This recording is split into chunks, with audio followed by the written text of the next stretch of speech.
What's up, everybody, and welcome into the Under the Hood with Jonathan Hood podcast. I'm Jonathan Hood, along with my crazy cousin Wiley. There's no bag on his head. If you're watching on YouTube, youtube.com, look for J Hood Media. No bag on his head. He has not been to the local Jewel or Save a Lot to be able to get a bag.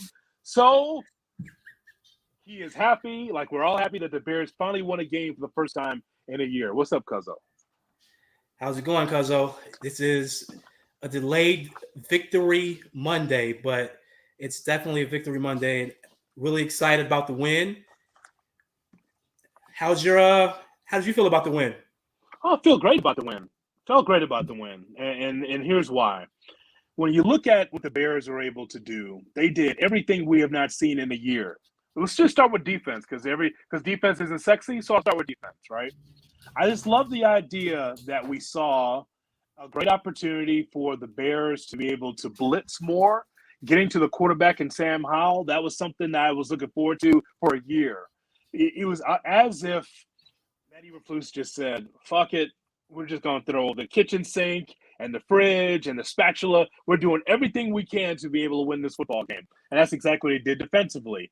I was happy to see. We always see T.J. Edwards and Tremaine Edmonds usually at the top because teams get to the second level on the Bears defensively. So the linebackers are making the lion's share of the tackles.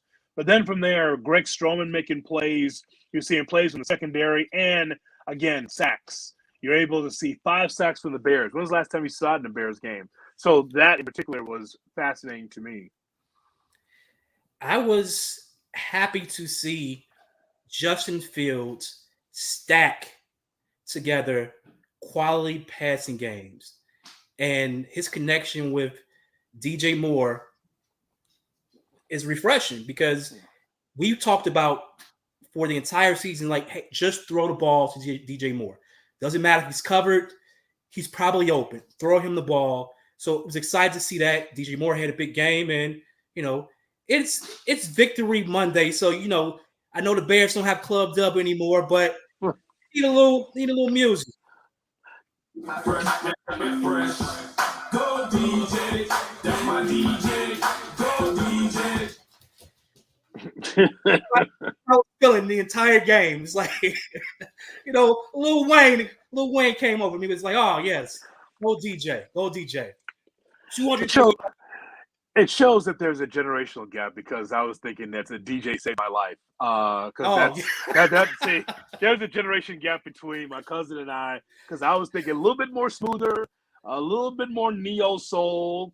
Last night a DJ saved my life. I had a little of that, little shoulder move. You bring her in a little tighter. But no, you just went full ratchet. So thank you very much. That's the difference between you and I.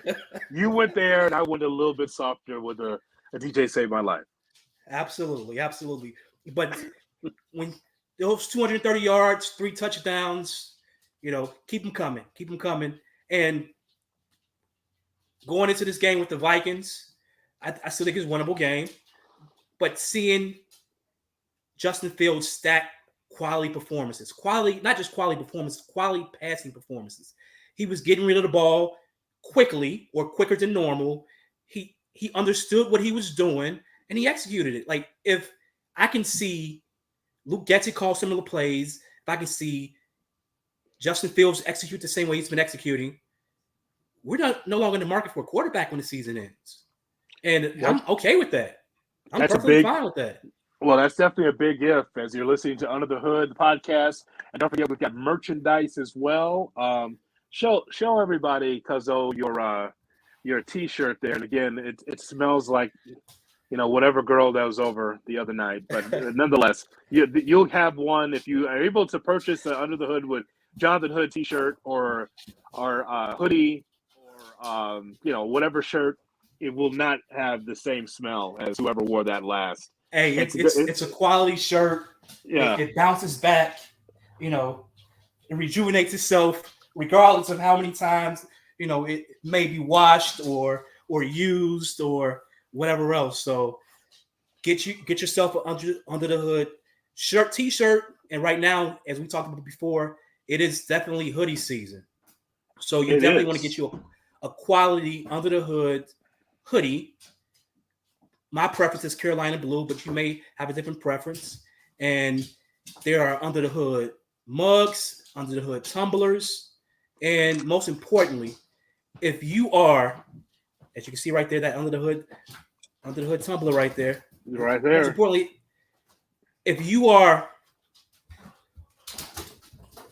up early in the morning heading to work, or you're just sitting at your cubicle or inside your office space, please turn on Cap and Hood. They're on from 7 to 10. And if, like me, occasionally you're not able to catch them in the morning, there's the Cap and Hood podcast. You can listen to them at any time.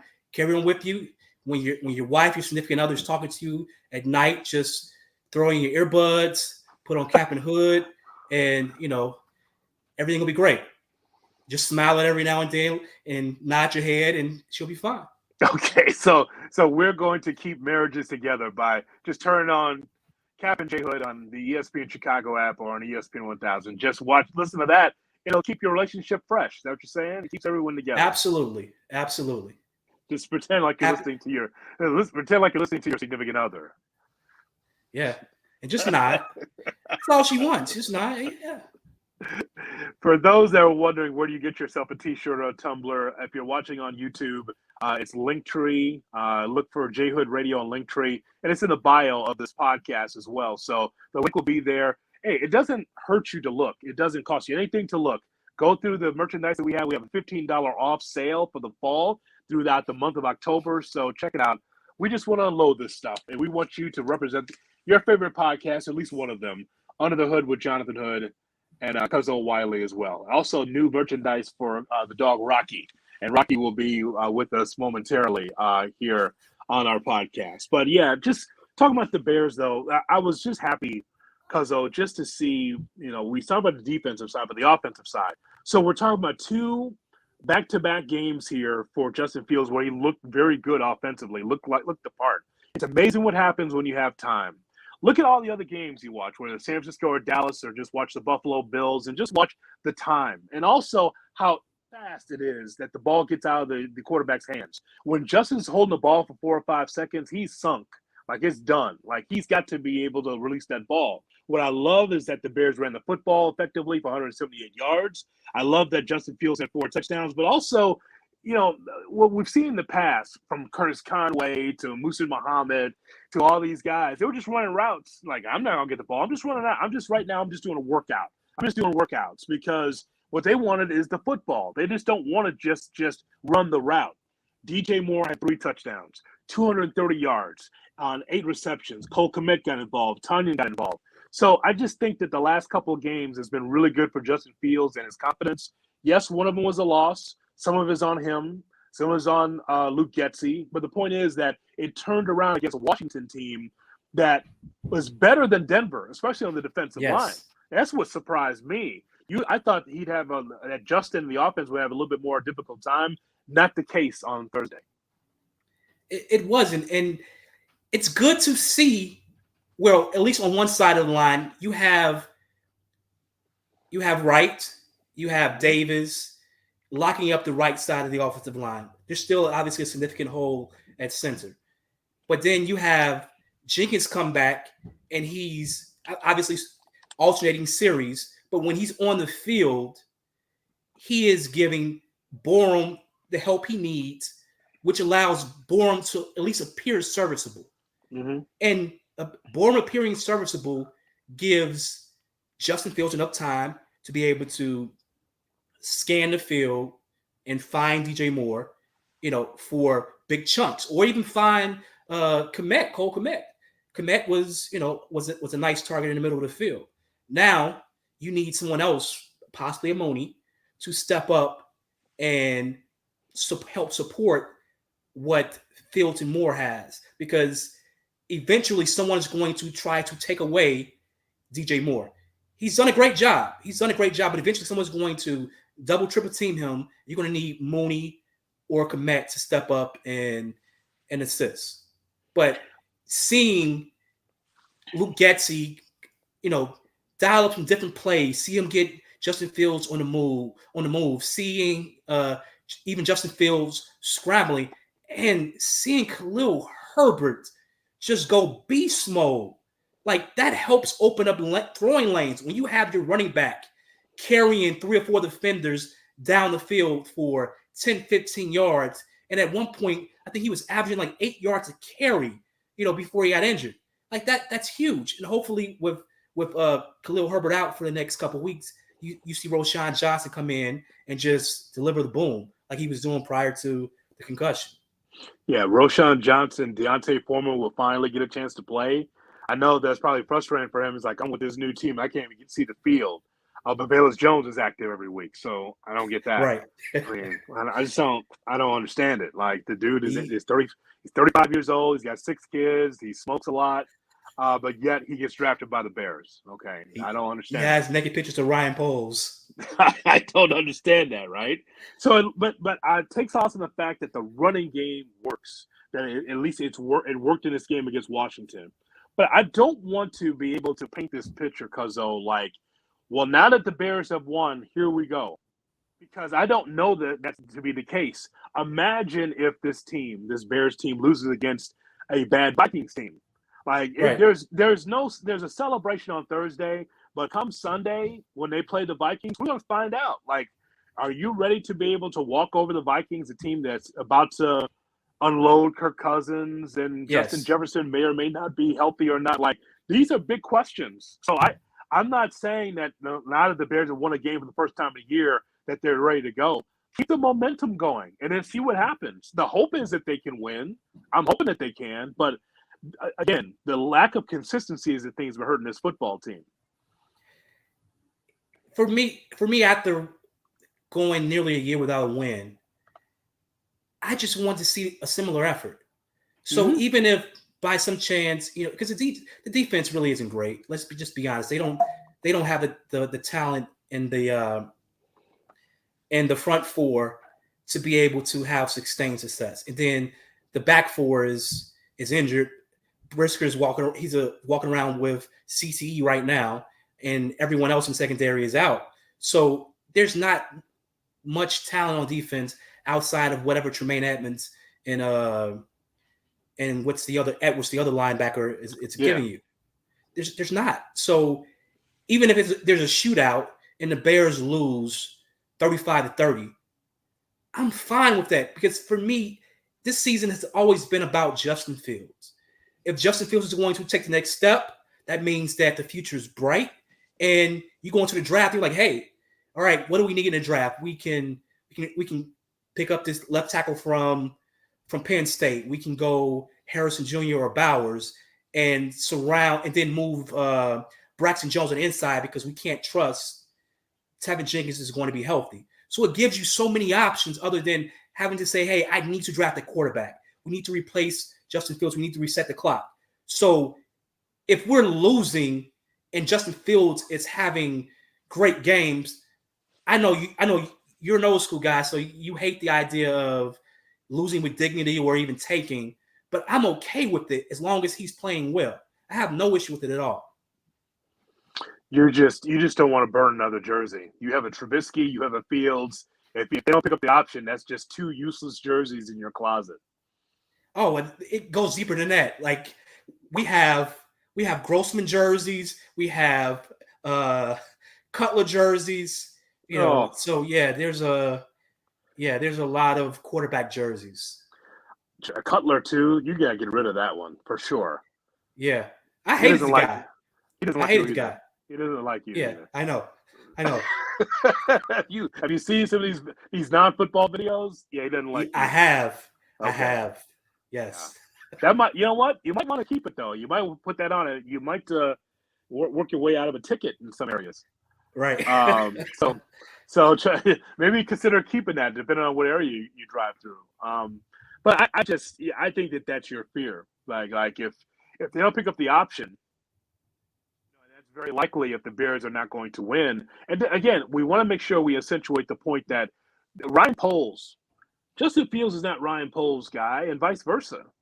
No, they're just trying to coexist for 17 weeks. This is why it's a big question that's on the table for Bears fans. And this because What's more important to you, the development of Justin Fields, so you can give him the full bulk contract because you're sure that he's the guy, or to be able to win games? Because either way, you'll get a top 5 pick this year because Yes. Carolina sucks. So I Yes. think, and they're rebuilding, and I get it.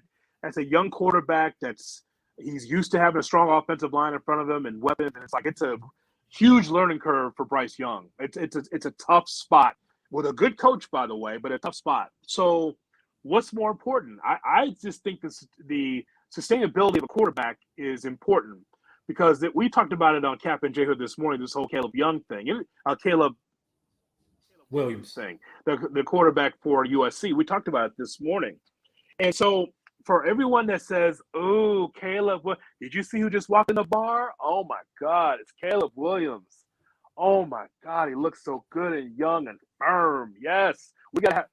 Okay, that's fine for USC, but if Caleb Williams came to the Bears, it doesn't mean that these problems will go away. He still's got to be able to find multiple guys on the offensive line that can help him. He's got to get another weapon as far as wide receiver. The defense still needs to get pass rushers. You still need to be able to get a head coach in here that can coach him. So when people say, "Oh, Caleb Williams," I mean, if he's the number one pick, the Bears got to get him. Okay, that's fine. But when are the Bears going to get fixed? He's not the reason why the Bears are going to get better right away. You got to wait. Again, just like Justin, you got to wait a little while for this to happen, for this team to finally come together and be a perennial playoff team. I agree, but here's what I'm fearful of, and I don't think it's going to happen anyway. But I'm fearful of, let's say the Bears split the last 12 games, so they go 6-6, and they finish the season 7-10. Obviously, they don't make the playoffs, but we're excited about the progress they're making. Mm-hmm. I don't want Matt Eberflus back. I am confident Matt Eberflus is not the guy, and I think you're going to have a hard time firing a guy who finished the season 7-6, winning the last 7 out of it. It'd be fine for me. Go ahead, Cousin. So because of that, I am fine with losing with dignity, losing gracefully, winning some games, but finishing where you still have multiple top 10 picks. Hopefully the Carolina pick will be number 1, and you can figure out what you want to do with that, either trade down if Fields is fine, or, obviously you'll have it for a quarterback if Fields isn't fine. But I want multiple bites at the apple, as opposed to, you finishing, maybe you got picked 12, 13 because Matt Eberflus pulled the rabbit out of his ass, and he's still around for the next couple of years. I don't see him as a winning head coach. Like, just being honest, Hood. And I'm not necessarily like every coach doesn't have to be Mike Ditka. Every coach doesn't have to be a rah-rah guy. But even after the victory on Thursday, listening to his locker room speech, it was embarrassing. Like, it wouldn't motivate anyone. Mm-hmm. And you had a fucking year. You had a fucking year to come up with something, something to rally the troops. And yeah, we stuck together, and yeah, we believed in one.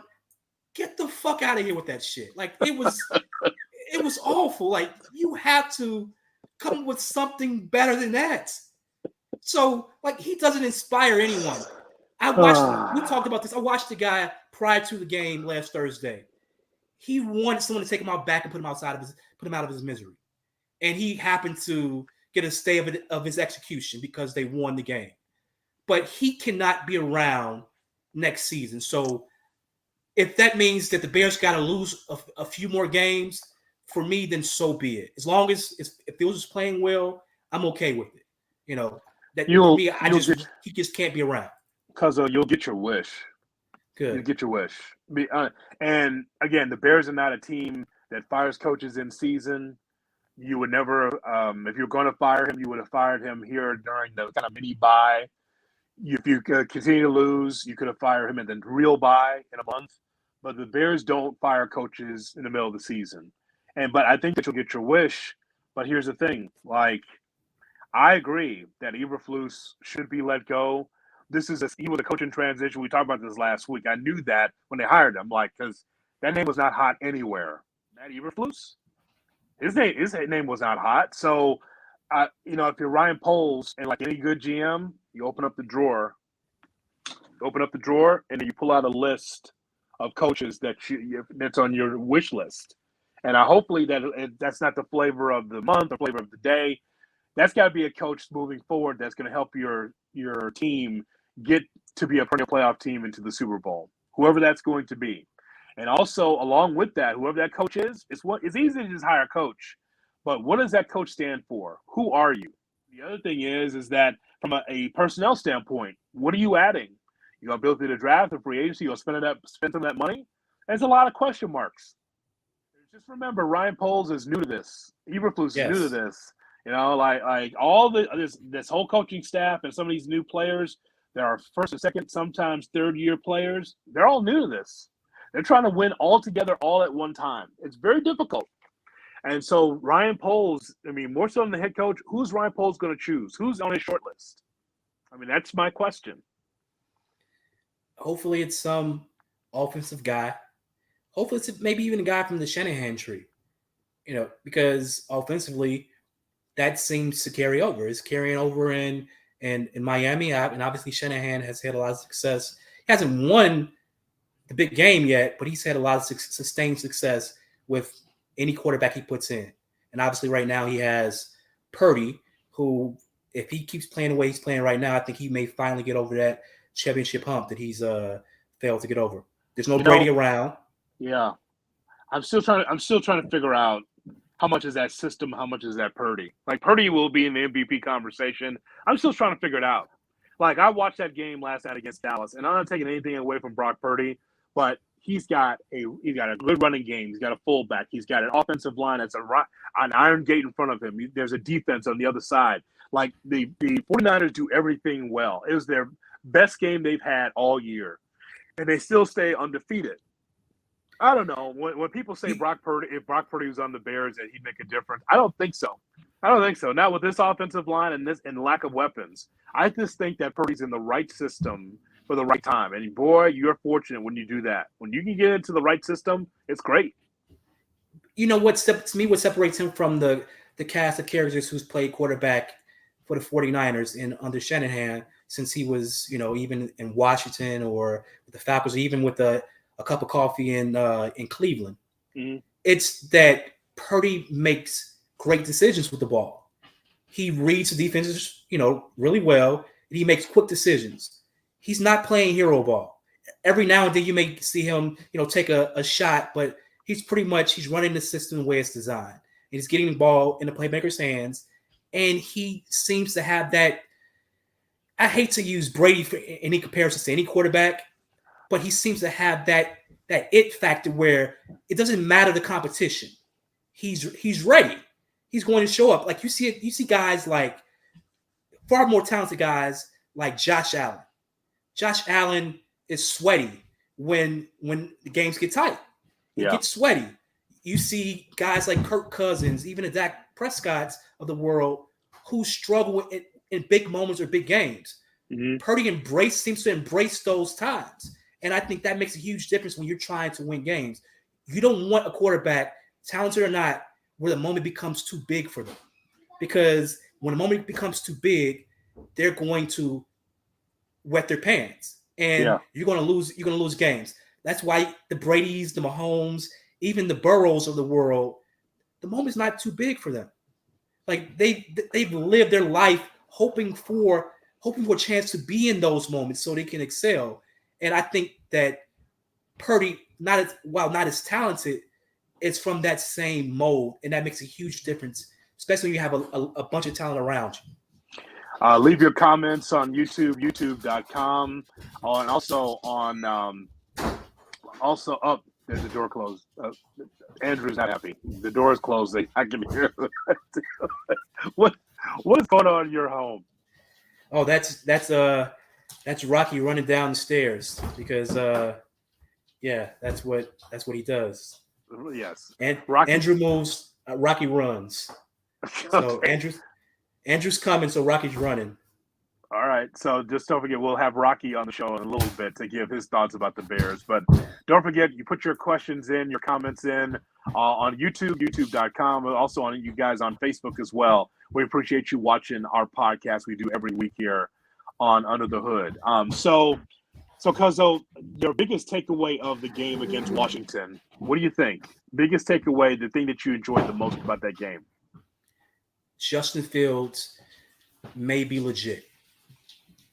That's for me, that was the biggest thing. Watching that game was like, we may have ourselves a quarterback. Obviously, I want to see him sack a few more games. Yeah. But watching that game, it told me we may have ourselves a quarterback. You know, you can stop the printing of the Caleb Williams jerseys or whatever else. We may have ourselves a quarterback, and I can finally wear a jersey for a decade or 5-6 years without having to, buy another quarterback jersey. So I'm excited. The best takeaway is that I saw Justin Fields with 0 interceptions. 0 interceptions, took care of the football. That was huge for me. 4 touchdowns, obviously, but again, it's the offensive line that gave time. I saw Brian Baldinger break it down on X and just talking about offensive line and how good that they have been in the last couple of games to give Fields time. That matters. That matters in a big way. So that's a positive in the right direction. Now on to Minnesota. Heavy on the hole when we talked about Minnesota. So, again, winnable ball game, Cuzzo. Winnable ball game.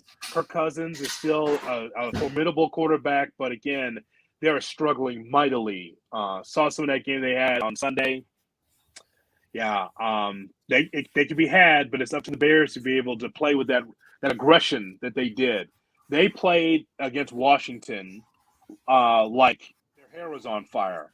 I showed you when we were texting during the game. I felt good about that Bears victory. I felt good in the Bears because at some point, as John Lester said, I can say it here, as John Lester once said, sometimes you just get tired of having your dick being kicked into the dirt. Right. So sometimes you get tired of just getting beat down. Ultimately, is what the phrase is. And I just thought, you know what? Thursday night football, Washington's good, but they're not that good. It's just time. Carry over the offense from the Denver game, the Washington game, and let's go. And that's why I showed you my ticket. Nice job. I thought the Bears were going to win because you can't go on 5. Enough. Hold on. I don't know. Will cousin Michelle is she watching this podcast before I say something about the ticket that you text me? Is she watching this podcast? Because I'm going to assume probably not, because there were multiple tickets, cousin. There wasn't just you didn't just win. You didn't have one ticket. Well, you had multiple tickets that you won on. So I'm expecting, the next time we're out at some bar, to get a beverage, because of those winnings that I saw, that night. So you had a really, really quality night. Yes. And when it comes to my DraftKings account, that's my money. We don't share that. Nice. Yes. We don't share that. That is those are my winnings. If the IRS is watching, I made nothing. I failed. So right.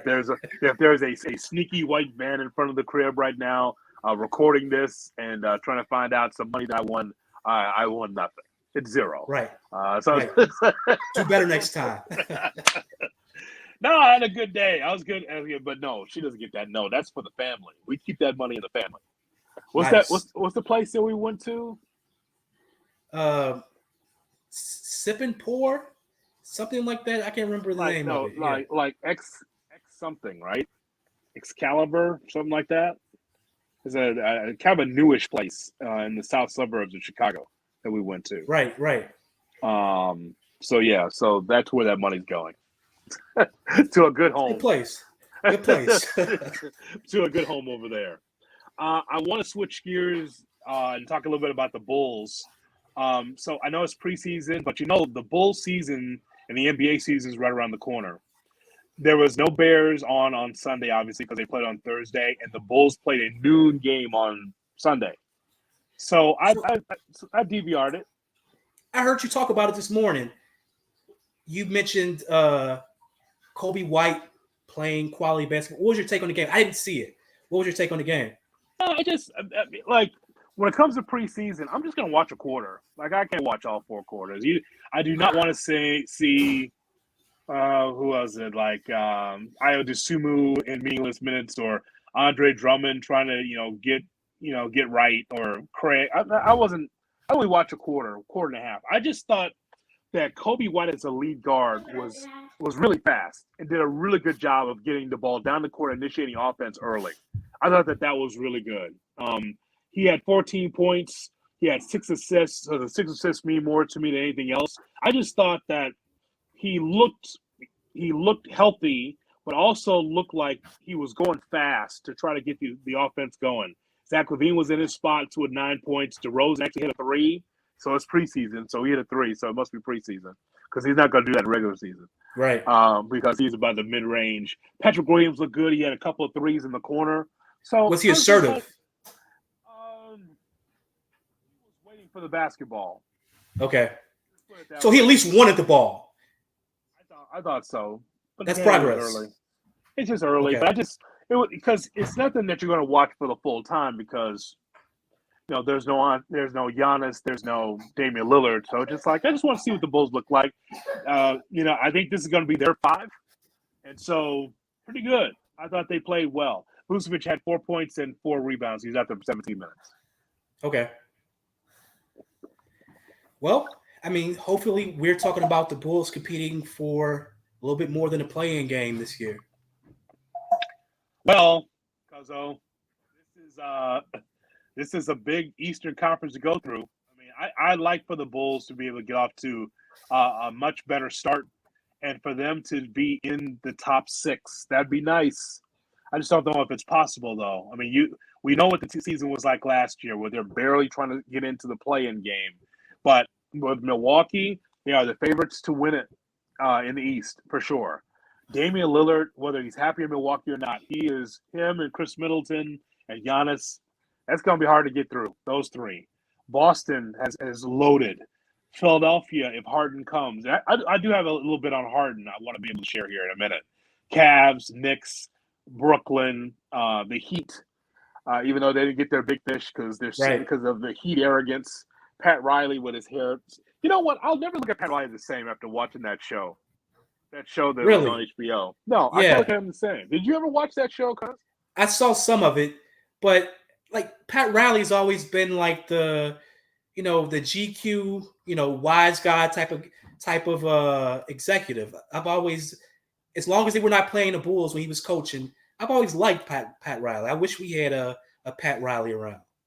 Yeah, Winning Time has been canceled on HBO. Okay. But I wonder why.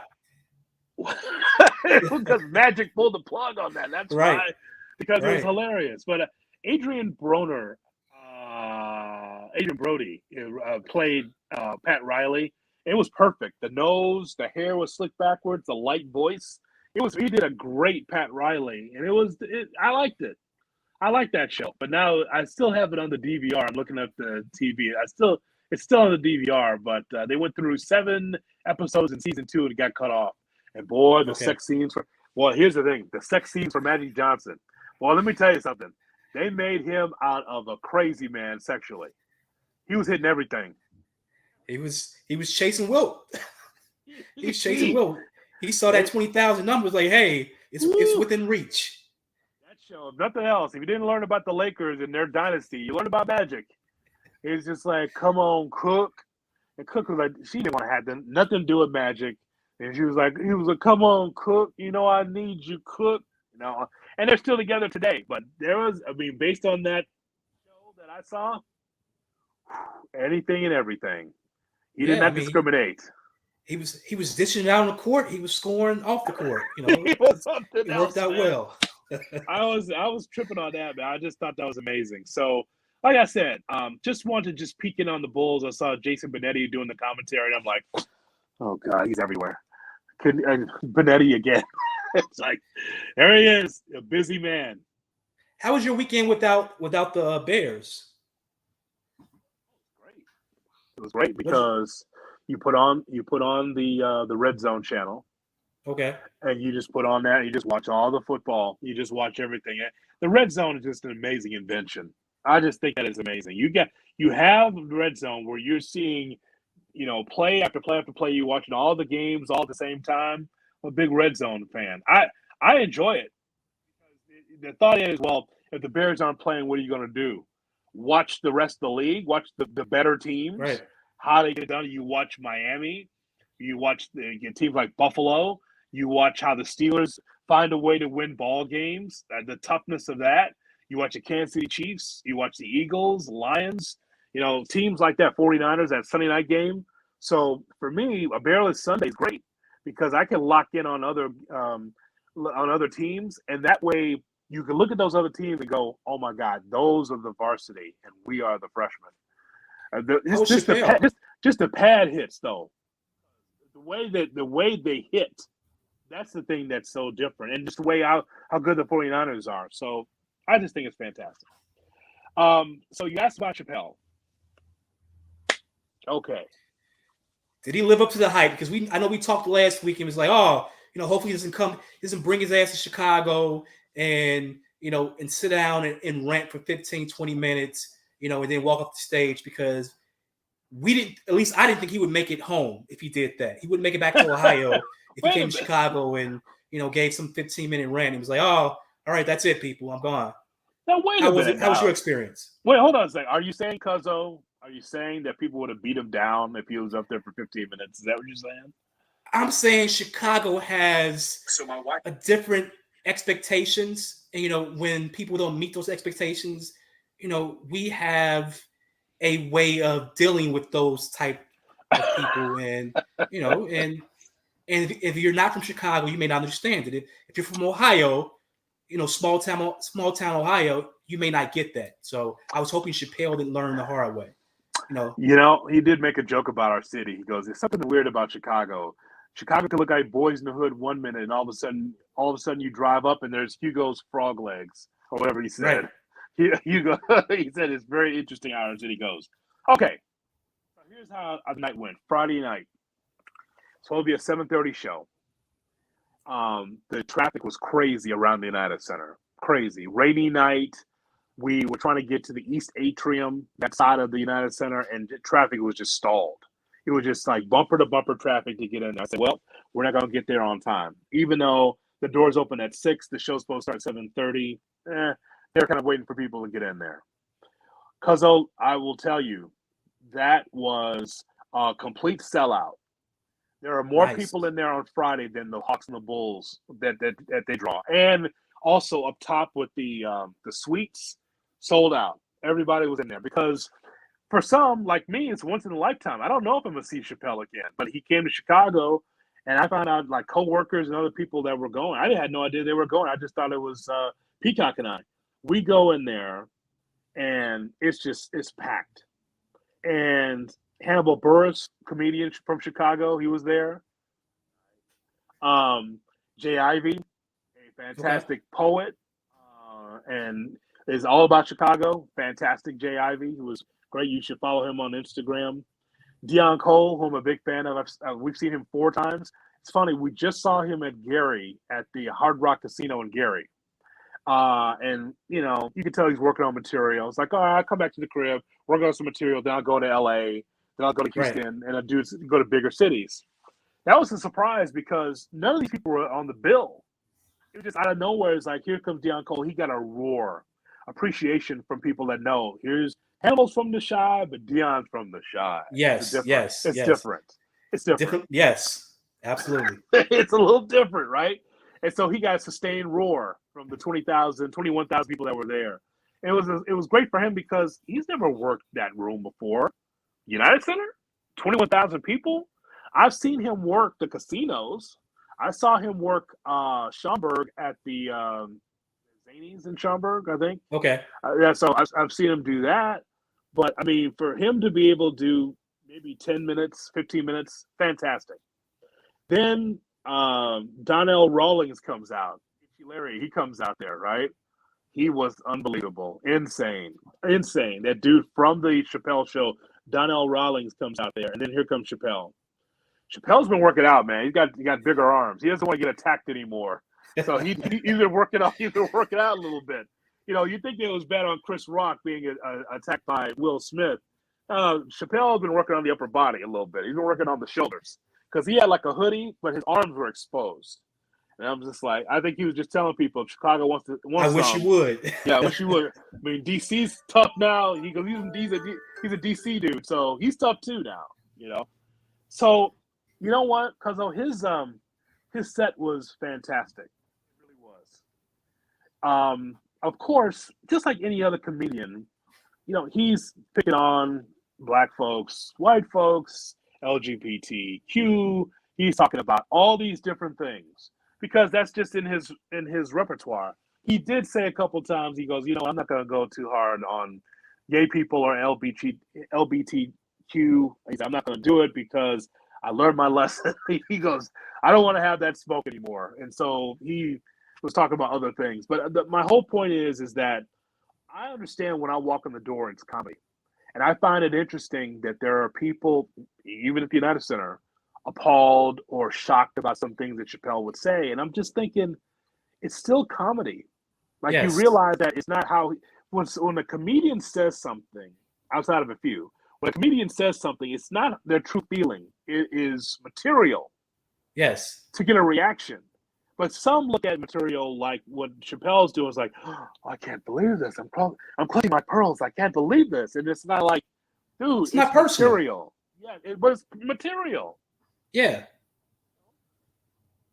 I just think that I find it interesting that people will pay good money, and that was top dollar, by the way, top dollar to go see him, and go to be appalled.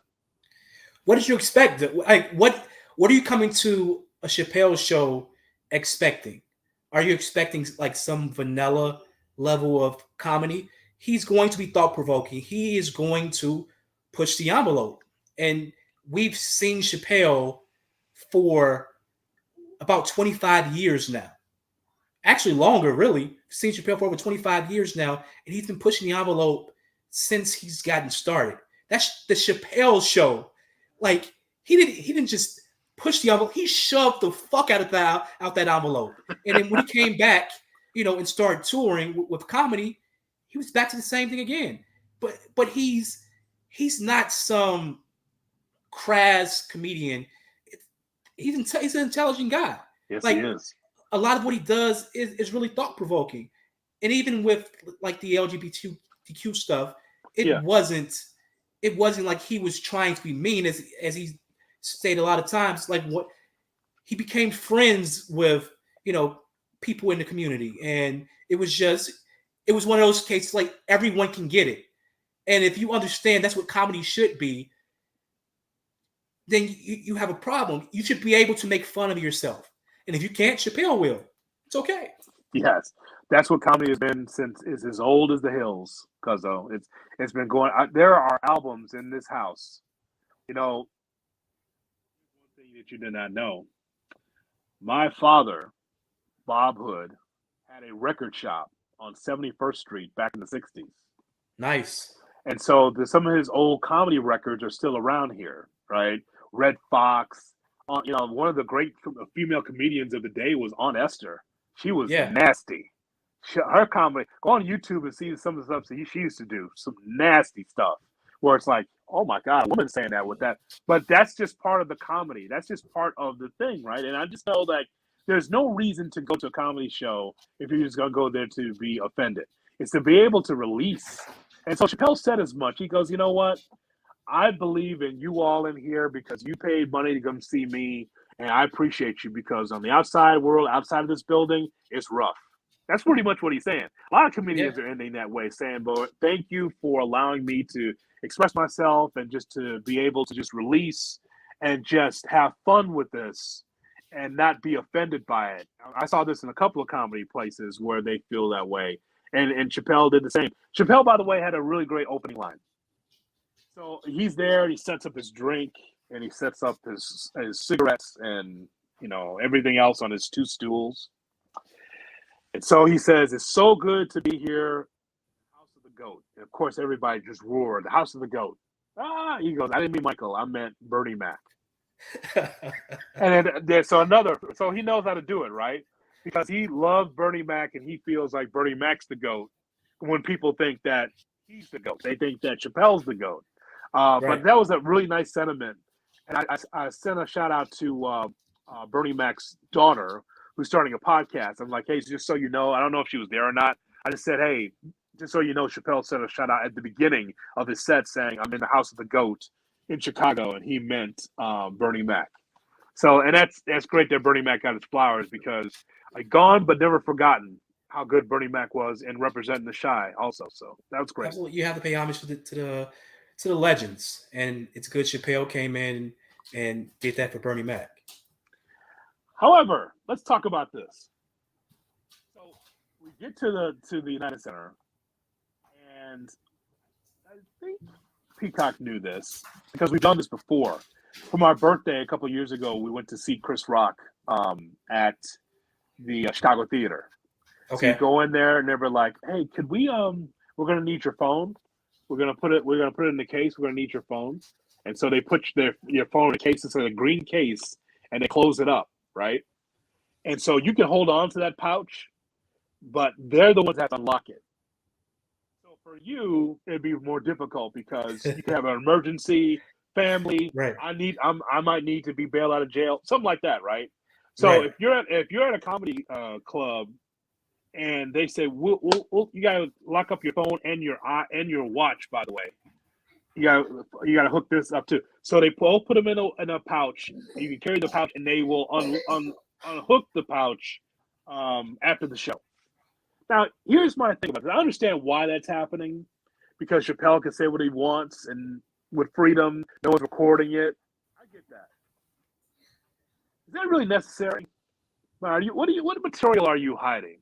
Like, if you're strong about your material, cuz, like, no matter who's recording it. If I got a joke about black folks or Mexican folks or the handicap, he had a couple of handicap jokes in there as well to mix in his set, unbelievably. So, let me have my phone. You can't use it. What about that? What do you think of that?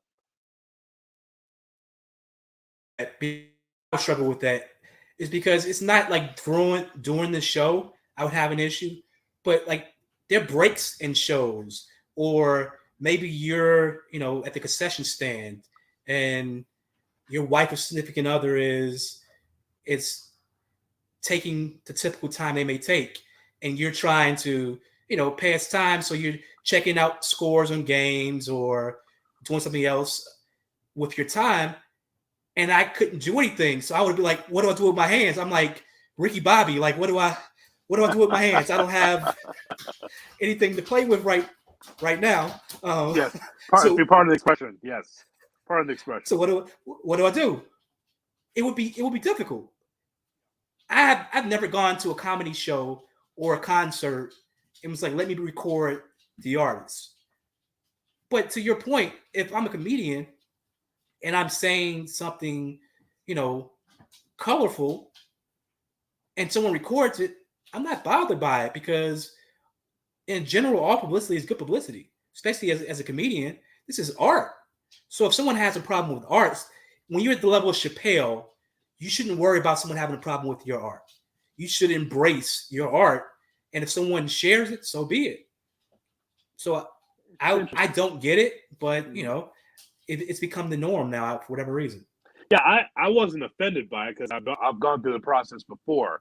It's a little green pouch. They put your phone in there or your watch, and they lock it up, and you can't open it, right? But you put it in your pocket or whatever, and put it in your purse, And then at the end of the night, they unlock your pouch, and then you get your phone back.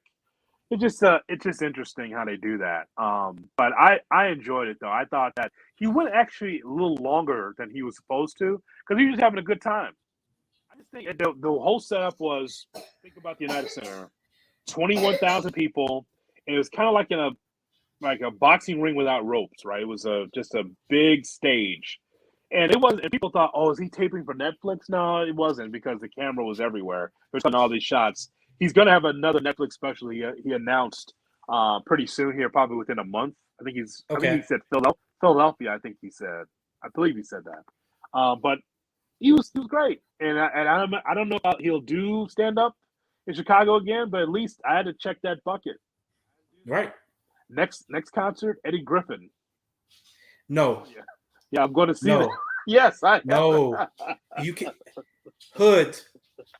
I saw him at the Airy Crown. This is probably like 15 years ago, maybe a little bit longer than that too. I'm a little old. I saw him at Airy Crown. He was the headliner. Hood. This is when with a young Cat Williams. So Cat Williams came on before him. Cat Williams was phenomenal, and Eddie Griffin came on. Hood. They booed him off the stage. They booed him off the stage. It was so bad. I was like, what is this? Like, what is he doing? And they booed him off the stage. He was the headliner. We were there to see him, and he was booed off the stage. It was that bad. I need to see this for myself. I'll report back to you. We're going in a couple of weeks. The tickets are paid for. Nice. We're on a Well, I roll. Go ahead. Enjoy it. Enjoy California. I mean, either way. So like that won't be the most important thing you guys do on your vacation. So I'm sure you guys will find many other things to enjoy. You know. Yes, we will. Yes. Good evening. Yes, we will. So, by the way, speaking of this, Ian, I want to ask you one other thing before I let you go. I want to. So Tiffany Haddish is coming to town. Have you seen this? Okay, I didn't. She's going to be at Horseshoe Casino in Hammond, Indiana. Okay. Should we get tickets to see Tiffany? What do you think that looks like? Tiffany Haddish headlining. I'm sure that's pretty amusing, right? I'm sure she'll. Yeah. I mean, should I get tickets? Yes, you should get tickets. And even if for whatever reason she's not funny that night, I'm sure she'll wear a nice dress, which you'll get a nice experience one way or another. So yes. I would go and enjoy it. I had a brief conversation with her at the All-Star game when the NBA All-Star game was here in Chicago in 2020. The last good time that we kick it before the pandemic. Did you talk to her? Did you look at her in the eyes? Briefly, yes, I did. Okay, all right. We're in a VIP section, and I said, "Hey, Tiffany." She said, "Hey, honey, how you doing?" So yes, I did have a brief interaction with her at the All-Star game. Yes, I did. The last good time, and then like a month later, the pandemic happened. Right. Right. Shut everything down. February 2020, because that's when it happened. So yeah, we're on a roll with this comedy stuff. I said we saw Arnez J in Nashville. That wasn't bad. These guys always sell their own merch, by the way. It's always interesting. Yeah. They always get their own products. Like, hey man, just so you know, outside got my t-shirts and I got my smell good, and we got all this stuff. So come on out. Like these people, they do give you a 60 to 90 minute set, and immediately rush off the stage and they go and they sell their own merchandise. It's amazing. Yeah. Chappelle didn't do that. He didn't have to do that. Well, he didn't. Yeah.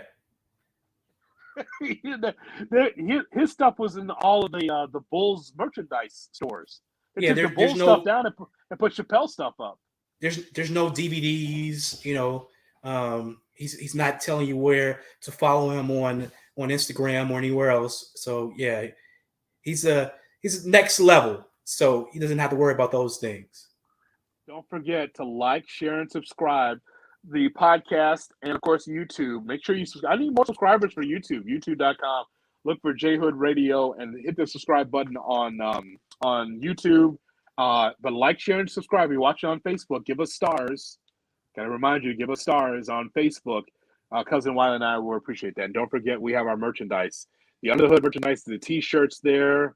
I don't know what it smells. I don't know what it smells like. So the female of the evening, I'm sure.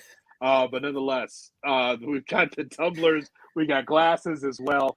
You can order that in the description of this podcast. If you watch on YouTube, it's right there. Subscribe. The podcast and the merchandise is right there on my Linktree, J Hood Radio. Tell me about the Indigenous Day Parade that you were involved with today. So, Cuzzo, Alex is my son, my oldest son. Alex is a drum major at his school. Alex is in everything. Here's the truth, Cuzzo. I told him, I said before we started school, like I told all my kids, like, hey, you know what? Experiment, try as many things you want to try, and you'll figure out the things you like. He's taking that to another level. Like he's in like everything from where he's flying off to Georgetown for some medical program. He's wrestling. What? He is volleyball. He is in like you name it. If there's something going on in his school, he is a part of it. Ambassador, student council, everything his school offers, he is leading on it, and he's a part of it. So he's a great, phenomenal kid. So he's a drum major, and they're out and they're doing their thing. And I asked him, like, how was it? He was like, there was a lot of people that were there. I'm like, oh, that wasn't an issue though. He was like, no, but it was more than normal. So I looked around. I was like, oh, okay, cool. But then he was like, we were out there so long, it was cold. He was like, I'm wondering when we're going to stop marching. I'm like, you knew it was a parade, so you knew you're going to be marching a lot. Maybe you should have put it like on an Under Armour shirt or something else to keep yourself warm. Sure. But he enjoyed the experience. They did a great job. And then we leave. He leaves there, and so we have like some time to kill. So we're like, okay, we go to the Sears Tower. It's always the Sears Tower. So we go to Sears Tower. Go what you talking about? What you talking about, Willis? Go ahead. Right. So we hang out there for the rest of the day, and we had a really good time. But yeah, he loved the experience, and his classmates seemed to love the experience as well. That's good though. That's good. He's part of the parade. Well, I mean, he has to understand it's Chicago, and you're gonna go all the way down State Street. And State Street goes down forever. Right. And so, I mean, it was, I'm sure, it was chilly because it feels like autumn in Chicago, but he's part of something special. Hope he got some pictures. Did you take some pictures? He does. He has lots of pictures, even though, he takes pictures of things. My daughters takes pictures of themselves. He takes pictures of others. So, there's a trade-off, but yeah, it was a great event. Just like his father, taking a picture of others. And right. as I always say to people, what you do, what I do, it's fine. You and I just talking sports entertainment. Our family is so freaking talented. I am just so proud. We've got CEOs from Pinterest in our family. Right. Yes. We got someone that's who's about to start her own marijuana business, but also has broken bread with President Obama, as a real soldier in Team Marine. Yeah. We have business owners that have had a daycare for generations, right? And it goes on and on and on. The next generation of this family, this generation, the next generation, it's so great. We just have to sit back in lawn chairs and just watch. I mean, it's just like I'm just a talking head on the radio, right? I'm the least of them, like. But our family, you're the voice of Chicago. But for this coming generation, I mean, the sky's the limit for them. It's like you said, it's just to be able to sit back and watch what they're about to accomplish. It's exciting. It's really exciting. It blows my mind, right? When you see around our family, I can go on and on. We have someone that's already a violinist in our family that's about to just blow up. We've seen this, right? I mean, it is amazing. We got DJs and we've got business people, and just like it. To me, I just sit back as an old timer, and I just watch this and I go, "This is fantastic. This is fantastic." But here's the truth, though, Hood. Because we have a family full of women. So even at our age, we're still some of the youngest males in the family, because it's dominated by females. I think even right now, if I'm over 40, and I believe I am still the third youngest adult male. Like that's so we need to add a few more males to the population. But outside of that, we're winning all the way around. So it's exciting. Yeah, it is exciting. Our family, I can't say enough about what our family has done and what they continue to do. And I just sit back in the lawn chair and just watch. I don't have to say anything. We're blessed. It's just amazing. The old comments here. Let's see what we have here. Let's go through it and see what we have. Christian Shanafelt? Do you know him? Name doesn't ring a bell. Christian Shanafelt says, Under the Hood merch is fire. Where is the Cousin Wiley merch? Well, I'll tell you what, Christian. I'll tell you what. You buy something from Under the Hood, show me that you bought something from Under the Hood from our podcast merchandise, and I'll show you the Cousin Wiley merchandise that's going to be coming pretty soon here in 2024. So just look, you buy something from Under the Hood. Again, we have $15 off sale, and the Cousin Wiley merch will be right there. But You got to buy something from Under the Hood first. Wait till you see the Cousin Wiley merch. Boy, I tell you what, the smells of baby oil and glitter, Marnie's Idol Hour. Well, it's going to be great, man. You're going to enjoy that. JB checking in. What's up? Eric is waiting for Rocky to make his appearance. Eric Collins. Steve Silverman says tremendous gutsy comedian, incredibly thoughtful and funny. He is. He's on Chappelle. Steve is right. Like he is a gutsy comedian because he's not worried about being canceled. He's already had a talking to from certain groups, but it's just kind of like, you have to understand that you don't dictate what comedy is in 2023, 2024. We don't dictate it. They dictate what makes it. And if you don't like how they do their comedy, don't watch. Don't go. I don't like his jokes, so I'm not going. Could you imagine someone trying to cancel Red Fox back in the day when he was doing the comedy tour? The Chitlin Circuit. Chance. Could you imagine? Yeah. Could you imagine? If someone in the 80s, like, you know what, that whole red leather outfit that Eddie Murphy's wearing, right? I can't take it. I mean, like Richard Pryor talking about people using a white dialect and a black dialect to be able to talk, to have a different conversation, going back and forth, showing characters. Can you imagine? I'm canceling Richard Pryor. It's not happening.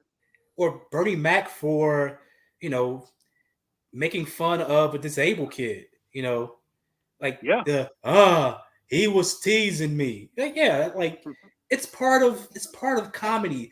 Like everyone can get it. And that's what makes the art form cool, is that no one or nothing should be off limits. And Chappelle makes sure that, and there are a few others that do as well, but we need more Chappelles in the world of comedy than we have right now, though. Jeff Randolph says, I saw Eddie Griffin open for Andrew Dice Clay when I was 14. And Randolph's like 50, like me. At least in radio years. So that goes back a while. Eric Collins says that Don Rickles is a perfect example. Yeah, Don Rickles would try to cancel Rickles. Rickles, I mean, he gave it to everybody. That's the thing. Go back and watch some of those roasts, those old school 70s roasts. He sees Nipsey Russell and says, "Hey, Nipsey, how are you? Just the wallet, please. Just the wallet." Just like, stuff like that. Give it to everybody, though. Right. It's just comedy, man. Like, I guess it's just the era that we grew up in, where we're just not so overly super sensitive about this stuff. Be thoughtful, but being sensitive, right. And I think that is it for the comments. No ladies reaching out to you again. So shout out again, Cousin Wiley. No women reaching out wondering whether or not they can slip into that Under the Hood t-shirt. They want a shot at the t-shirt. And ladies, you can have a shot at the t-shirt. We'll get two. So one for you and one for her, right? Well, we'll see. Okay, well, nothing wrong with doubling up. That's always a good idea as well. All right, now it's time for Rocky. Is Rocky available? Rocky, let's go. He's completely out of control. Here we go. Rocky the dog is with us now on Under the Hood. Rocky, your thoughts on the Bears' first win in the year? Go ahead, Rocky. Your thoughts. Rocky? Bears. Bears. Sit. No, a little calmer. We're not. Bears. Completely out of control again. Well, there it is. And again, just out of control. Rocky, your thoughts on the Bulls preseason? Rocky, your thoughts on the NBA? He's not going crazy on the NBA. That's good. No NBA talk. Yeah, it looks like. Wow. Well, we'll do it now for another edition of Under the Hood. Says I was at a Don Rickles show and he went and went into a cold sweat. Feared he might. He feared he might pick on me. That's what Steve says. No one's gonna pick on you, Steve. It's Steve talking about being at a Don Rickles show. It's great. It's great. Thanks everybody for joining us here, guys on Facebook watching, and also on YouTube and listening, of course, on the podcast. For Rocky and Wiley, this is Jay Hood. Thanks so much for tuning in, and we'll talk to you next week on another edition of Jay Hood and Cousin Wiley right here. And don't forget the merchandise available now. God, this dog's out of control. Crazy. Don't forget Captain J Hood weekday morning 7 to 10. Download the ESPN Chicago app and of course on ESPN 1000 locally in Chicago. That doesn't hurt. He's biting the hell out of your. What the hell? Your hand is not a pork chop. This is graphic. All right. So long, everybody. It's out of control. We gotta go.